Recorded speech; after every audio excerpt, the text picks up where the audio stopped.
Evening, ladies and gentlemen. Thank you very much for joining us for this Berlin property webinar tonight. My name's Richard Lowe. I'm the director of One Global Expat for Southeast Asia, and I'm delighted to be accompanied by Darren Mellis, who is the global sales manager for Volsung, and Ian Sigmund, who is the director and founder of Volsung. So welcome to the webinar tonight. Just a quick introduction to what we'll be covering tonight. I'll be giving just a brief overview to One Global for those people who are unfamiliar with ourselves.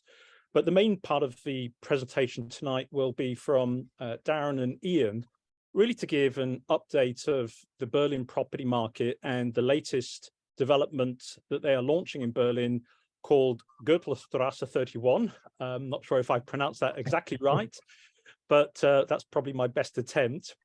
I'm really excited to be involved with this webinar tonight. I've worked very closely with Darren and Ian in the past in a previous company, so I know both of them very well.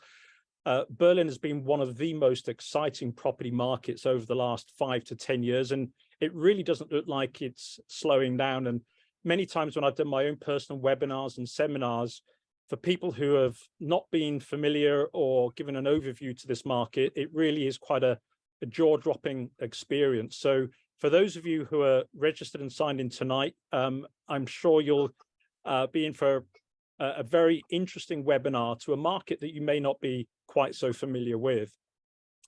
Now, just a little bit of background for anyone that's new to One Global. We're a company that's been incorporated for just over 6 years now. Our global head office is here in Singapore, which is where I'm dialing in from. We have offices in Hong Kong, Malaysia, the Middle East, South Africa, and in the UK. And we really aspire to helping our clients add international real estate to their investment portfolio by providing a complete end-to-end solution. We're very, very happy that we work with some of the top developers, Volsung working directly with Ten Brinke, one of the very top developers in Germany. For people who do go on to invest, we will guide them through the purchasing process via putting them in touch with the lawyers, helping with financing. And then if it's an off-plan property, once it becomes completed, we'll be able to assist with the property management, from everything from introducing you to a property management company that will market your property, find the tenants, manage it on a day-to-day basis, collect the rent, even through to the point of reselling at some stage in the future. So if you're concerned about entering a new market like Germany, don't be afraid. We'll be able to help guide you through that process. One of the things that sometimes puts people off about Germany is that, well, I don't speak German. Well, fortunately, Germans are pretty much bilingual, and the lawyers that we use are completely bilingual. They translate all the documentation into English as well. So not speaking German has never been an issue to investing into the German and Berlin property market. So let me hand over to, is it Darren? We'll be kicking off. Yep, I'll go first. Great, over to you, Darren. Perfect, great. Thanks a lot for that, Richard. And also thanks to the people that have dialed in this evening. I know it's a very busy time of the year, so very much appreciated.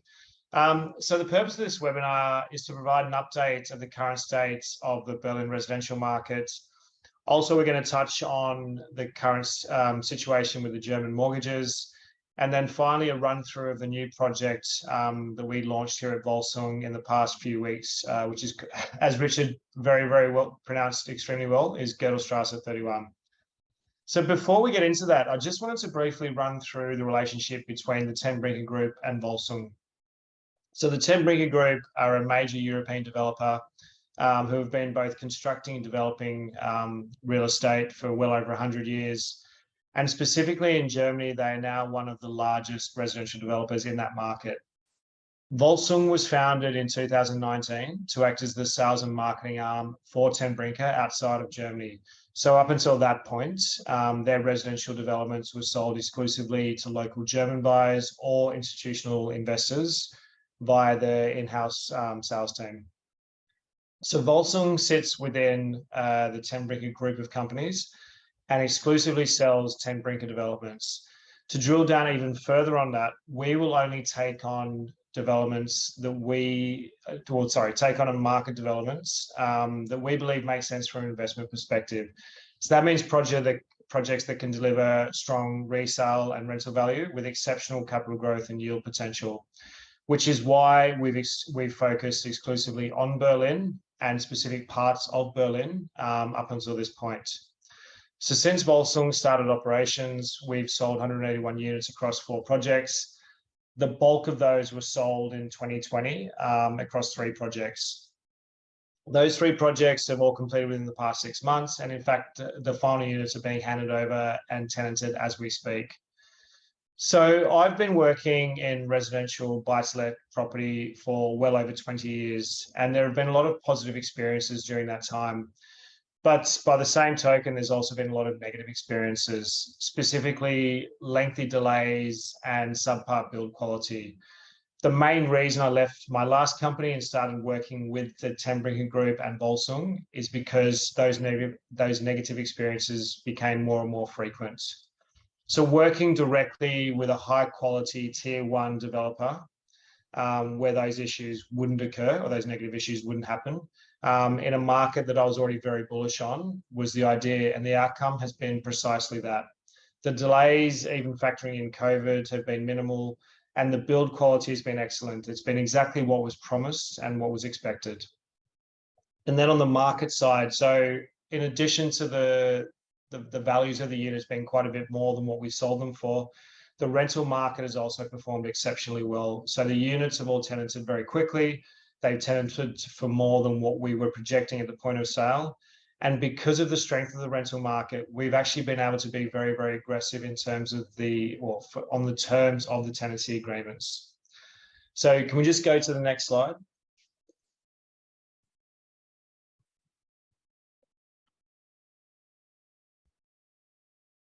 There we go. No, back one, sorry. So these are just some examples of recent Ten Brinke developments. So the top 2 are mixed-use projects. They were both sold to institutional investors. Each one was sold for well over 100 million euros. And actually the one on the top right was via the German government. It was a contract via the German government. And then the bottom 2 are residential projects. The one on the left was in Berlin, or is in Berlin, and the one on the right is in Frankfurt. And then just go on to the next slide.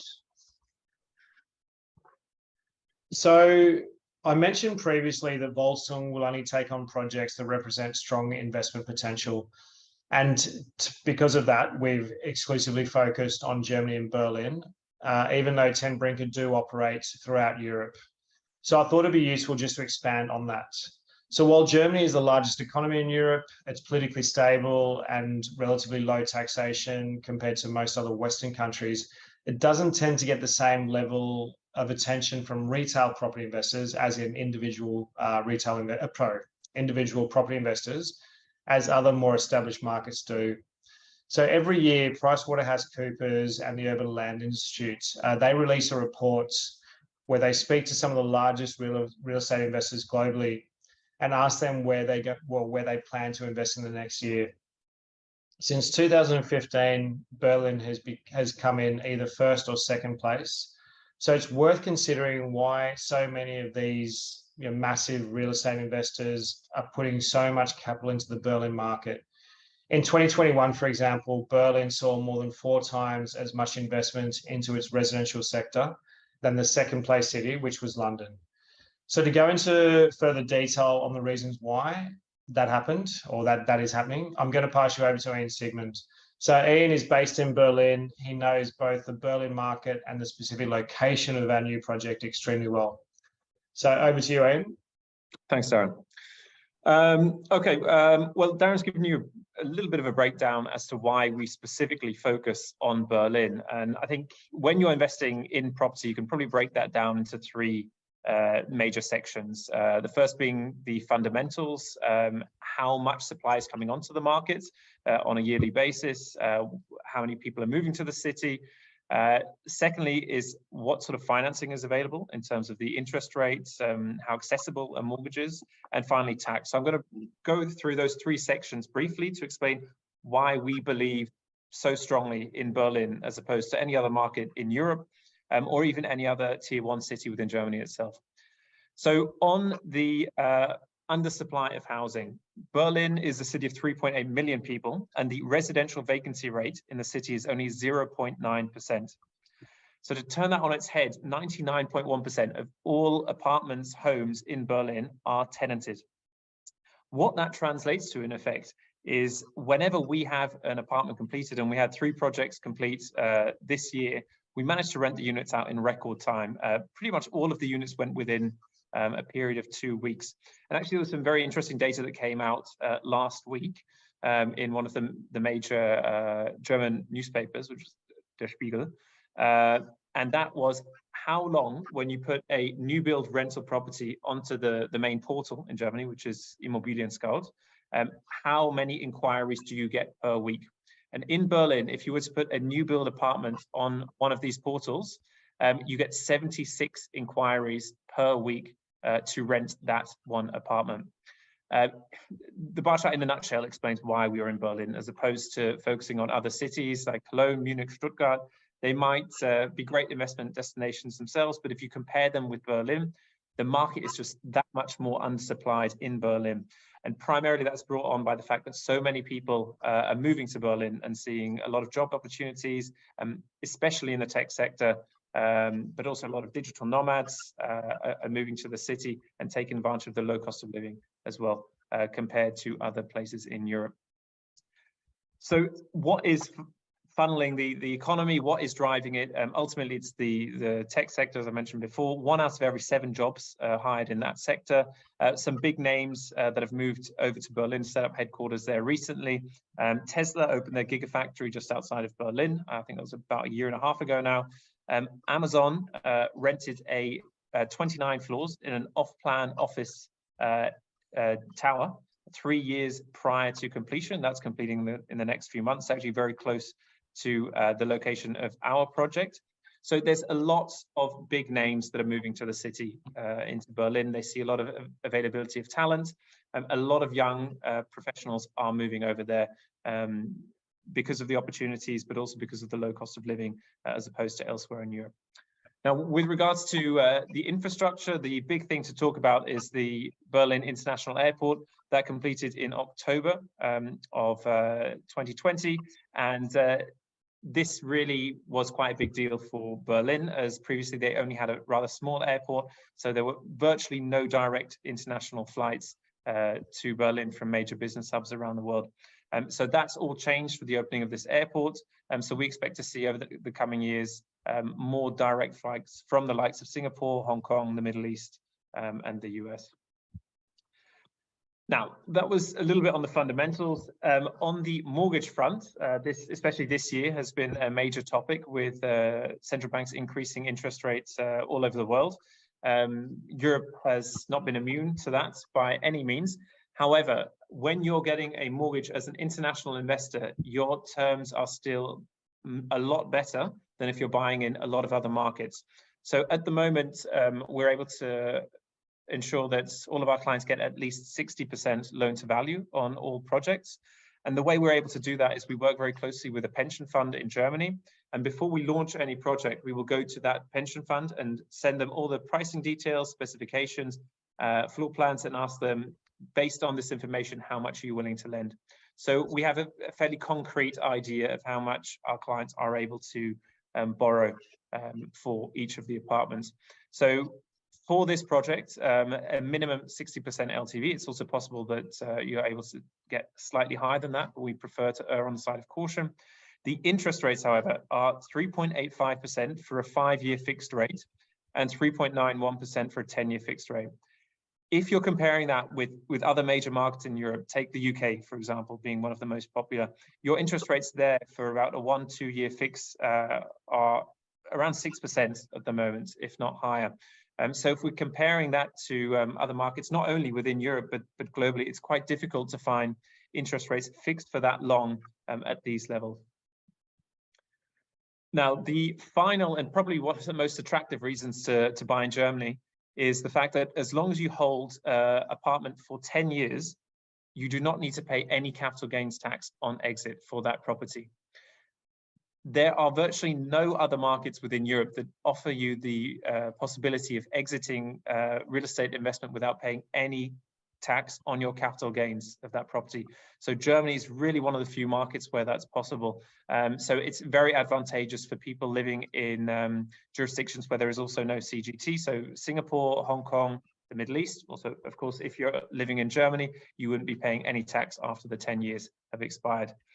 So that really is one of the major drivers behind retail investors investing into Germany. Now, one thing that isn't mentioned too often is the fact that in Germany, 100% of the mortgage interest is still tax deductible. So despite the fact that the interest rates have gone up slightly, this isn't the burden for that doesn't hit the clients that heavily. The majority of the burden actually hits the government because you're going to be paying less income tax on your rental income because of the fact that the 100% mortgage interest is tax deductible. Now, on to the project itself. So the project is located on Goethestraße 31 in Friedrichshain. This is in East Berlin. We've got 60 units in total in this development, and we just launched a few weeks ago. We've primarily focused the project on smaller apartments, so Manhattans and one beds. The reason for that is whenever we're building, we tend to cater for the local renter demographic. In this part of Berlin, it's actually the most popular district amongst expats in the whole city. So 30% of the population are made up of expats. The renter demographic tends to lean towards a 20 to 35-year-old range. The reason behind that is that it's just a very, very popular place for younger people to live. And there's a very, very vibrant restaurant and bar scene, a lot of cafes, quite funky sort of boutique stores that Berlin is very well known for. So that's why we've really built these smaller apartments between the, I would say, 40 to 55 square meter range. Now, onto the location. So if you see here, this is a map of what I would like to consider quite central Berlin, tilted slightly to the east. Friedrichshain, this district, is that whole section around here. So we are 5 minutes away to the S-Bahn and U-Bahn, so the overground and underground train station, all in time to the geographical center of Berlin, and the famous Alexander TV Tower is 16 minutes. So very, very centrally located project. You're 23 minutes to the central station of Berlin, 26 minutes to the Brandenburg Gate, and right next to that you have the German Parliament. And for those that know of Checkpoint Charlie, quite popular tourist destination, we're 29 minutes away from there. Just to give you an idea of where exactly we are located in the city. Now, if you're speaking to any Germans locally, the big sell, as they would know, is the fact that we are located in the neighborhood of Boxhagener Kiez or Boxhagener Platz. This is probably one of the most popular destinations in the whole of Berlin to go for, as I mentioned before, to go out to eat for restaurants. The bar scene is very, very popular. You've also got a lot of offices based around this area with smaller headcounts, so not necessarily the large multinationals, but they would be focused around this area. And again, that is what is driving a lot of these expats to choose Friedrichshain as opposed to anywhere else to live in Berlin. On top of that, the Media Spree is, I would say, 10-15 minutes away by bike. And along that river, the River Spree, you've got the headquarters for Coca-Cola, Universal, MTV, just to name a few.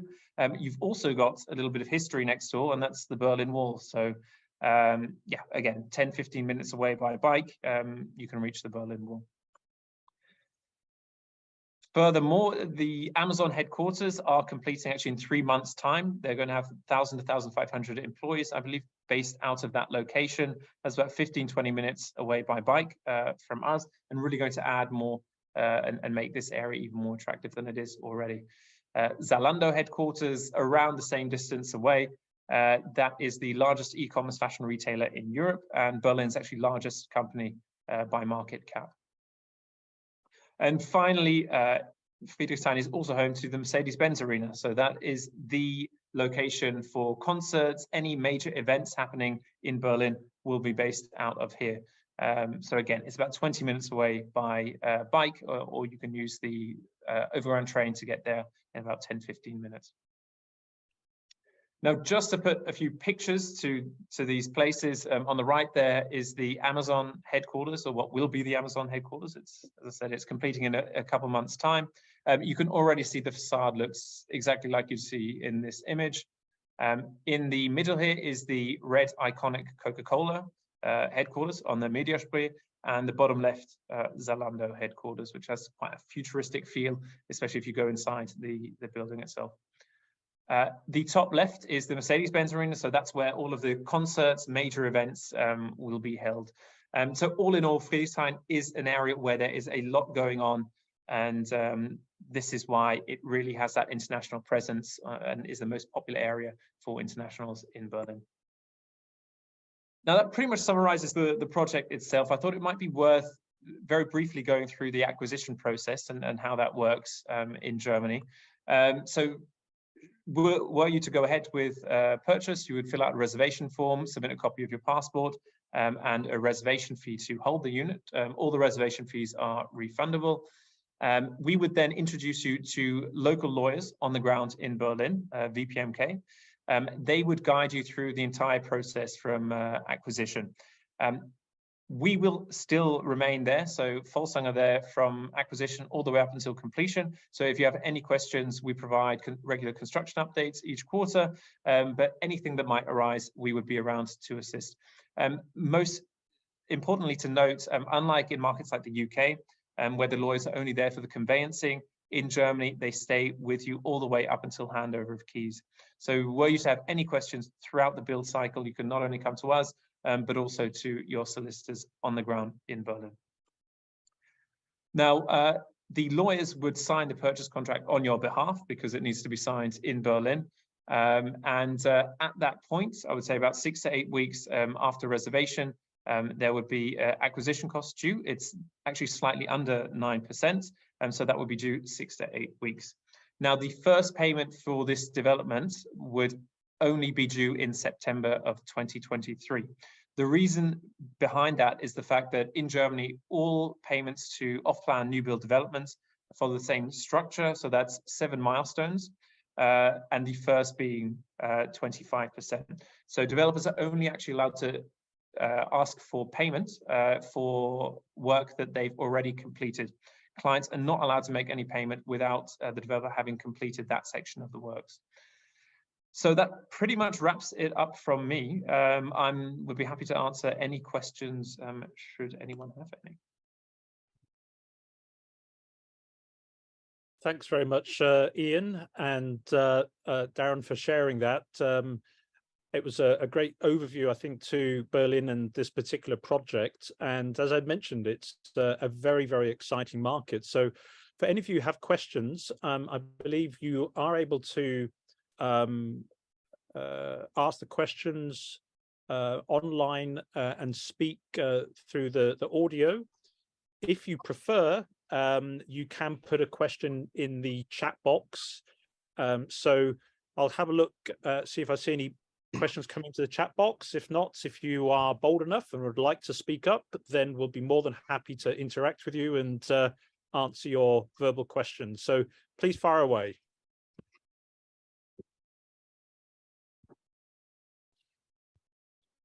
Maybe I can just start off with one question, Ian and Darren. When it comes to applying for a mortgage, can you kind of give us a little bit of an overview of the process to applying for a mortgage, and what is the sort of success rate at being able to get a mortgage in Germany? Darren, do you want to take that? Yep, sure. In terms of the success rate, it's I'd say pretty much 100%. For all of our investors, foreign investors who are buying properties through Ten Brinke, we haven't had any rejections so far, touch wood. In terms of the process, I mean, the process is fairly similar to applying for a mortgage in the UK or probably even in Singapore. They'll look at employment employment contracts. They look at your bank statements, etc. So not too different to what your clients would be used to if they've obtained mortgages in other markets. Great. Okay.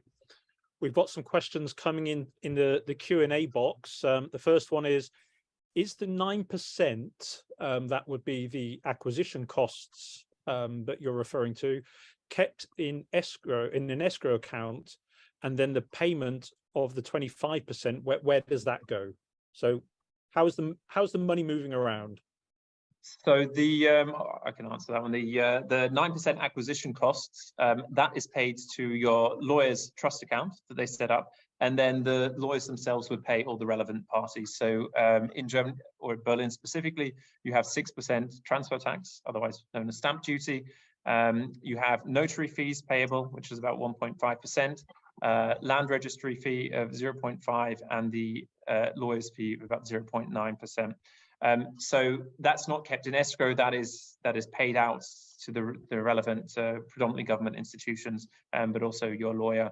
And yeah, the lawyer themselves would make all of those payments, so that wouldn't be held in escrow. With regards to the payment of 25%, that is paid. All clients would make that payment to their lawyer's trust account, who would then make it to the developer themselves. That won't be held in escrow because the developer will have completed that section of the works. So for the initial milestone, that will be the groundworks and when they've started the shell of the building. So that's when the 25% is due, and that will be paid directly to the developer from your lawyers. Great, thanks, Ian. Next question. What is the expected net rental yield for this project? So the gross yields are around 4%, which is fairly standard for the new build developments we work on, certainly in the city centre of Berlin. I would say net yield before deducting mortgage, you're probably about 3.6%, 3.5, 3.6%, before, of course, mortgage and interest payments. I think it's very much worth noting that when you're buying in Germany, this really is a capital growth investment. For the past 5 years, we've seen around 10% capital growth per annum. And on the rental side, we've seen 4 to 7% rental growth per annum.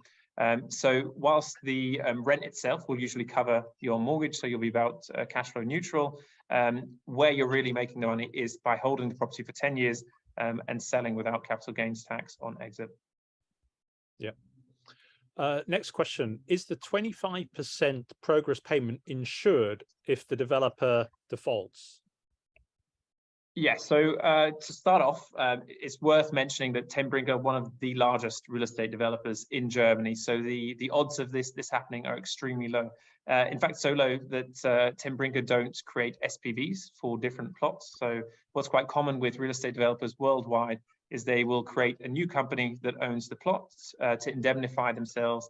If anything were to go wrong with the project, they can always disavow the plot. So they might lose the plot itself, but the main company itself would be insulated from any financial losses.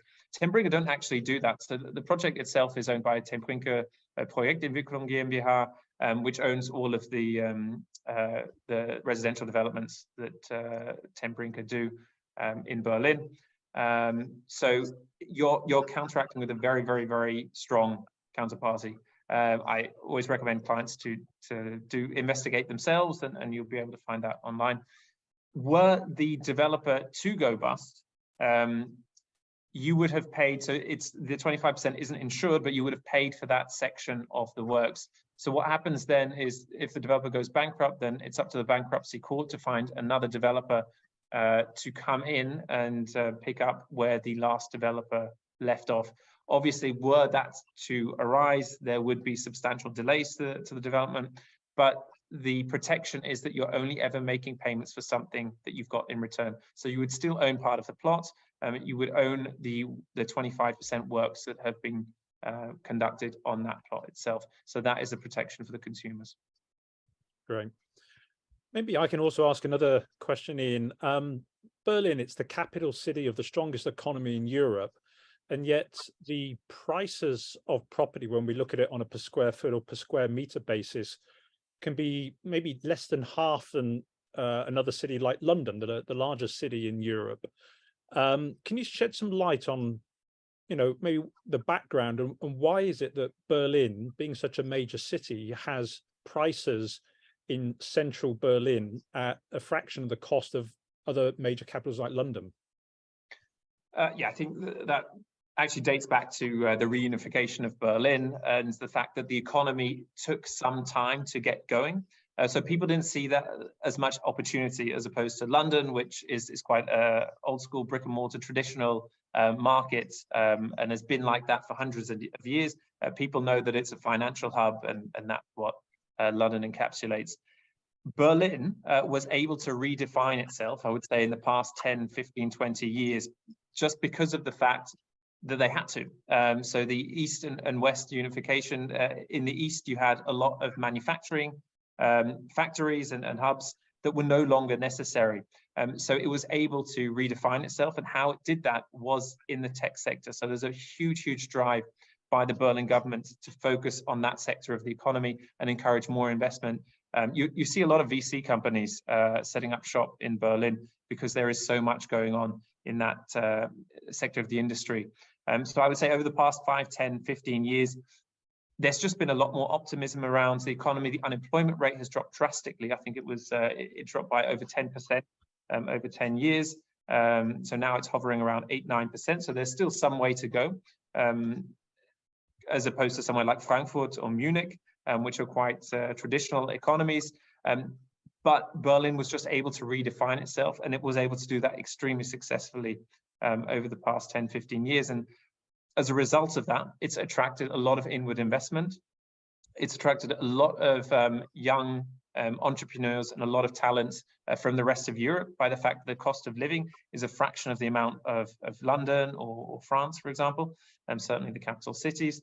And yeah, that's really is what's driving demand in the city. I think one thing that I didn't mention before is we have had 3 projects complete this year, and it's the tenanting process has been so simple. We've pretty much been able to tenant everything within 2 weeks' time. We've also seen a lot of demand from Russians, funnily enough, because big companies, Deutsche Bank, KPMG, Deloitte, are relocating all of their staff from Moscow and St. Petersburg over to Berlin. We've also had demand from expats coming into the city, working for the likes of Amazon, Zalando, and these people are still living in hotels, and oftentimes they'll have been living in hotels for 2-3 months because they've been unable to find an apartment to rent in the city. So there really is a huge level of demand from people moving in from overseas, and the supply just isn't there, and that's why we're seeing this growth. Great, lovely, thanks. Next question: what has been the capital appreciation on Berlin residential property in the last sort of 5 to 10 years? Yeah, so for the past 5 years, we've seen average 10% capital growth per annum. It's been quite steady. The data that I recommend looking at is from CBRE and Berlin Hyp, which is the main bank in Berlin. They come out with a residential report every year that goes into phenomenal detail on the price growth and rental growth of the city. Over the past 10 years, I think it was gradually increasing, so 5, 6, 7, 8, 9, 10%, but over the past 5 years, we've seen about 10% growth per annum. Great. And I mean, looking into the future, based on the supply-demand issues at the moment, do you see that being sustainable? Look, I think the interest rate environment has changed quite fundamentally as opposed to a year ago. So that is always one of the key drivers of real estate. Despite the fact that we have a chronically undersupplied market, I don't think we will continue to see 10% capital growth per annum. This is just my personal opinion. I think around the 5% level is probably more realistic over a 10-year horizon. But the demand is still there, and it's still extremely difficult for us to get planning permits. So the level of supply is not expected to increase substantially over the coming years. The last project that we launched was 2 years ago. We would have loved to launch more projects within that time, but it's just almost impossible getting planning permits through, notoriously so in Berlin, as opposed to other tier 1 cities. So we still see, with a 0.9% residential vacancy rate, we still see strong growth, but I would estimate it to be around 5% over the next 10 years per annum. So still a very healthy number. So great. I mean, just to perhaps wrap things up a little bit. I know when I speak with clients, if a client's primary goal is capital growth and they're comfortable to hold for 10 years, I will always share with them the opportunity of Berlin, assuming that there is a project available, which of course there is now. And I think one of the experiences I've had with most of my clients as well is that if they've had challenges getting financing in other markets like the UK, then Germany has been so much easier with virtually 100% success and, as you say, much more attractive interest rates. So I think for a client who's really looking for very solid long-term capital growth in what we'd say a safe haven country and city, as Germany is, there really is few better cities to invest in my opinion. So I don't see any more questions coming in. Are there any sort of closing comments, unless we have any other quick questions coming in from the panel?